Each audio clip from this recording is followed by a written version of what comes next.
আজকে আমরা চলে যাচ্ছি টাটা কলকাতা। তো আমার হাজব্যান্ডের পোস্টিং তো হয়েছে বীরভূমে, তো সেখানেই চলে এসেছি।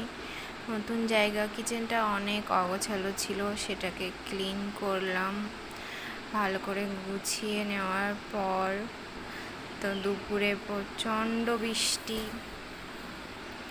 নতুন বাড়িতে এসে প্রথম বৃষ্টি, প্রচণ্ড বৃষ্টি হলো। আর তারপর আসলে নতুন জায়গায় আসতে হয়তো একটা এক্সাইটমেন্ট কাজ করে, বাট কাজ করলেও নিজের বাড়ি থেকে দূরে যাওয়াটা একটু হলেও মন খারাপ তো করেই।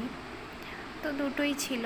তো সেটা নিয়ে তারপর বিকালে আমরা একটু গ্রসারি শপিং করতে এসেছিলাম।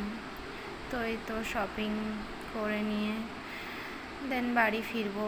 আজকে এতটুকুই ছিল, বাকি আর কোনো ক্লিপ নেওয়া হয়নি।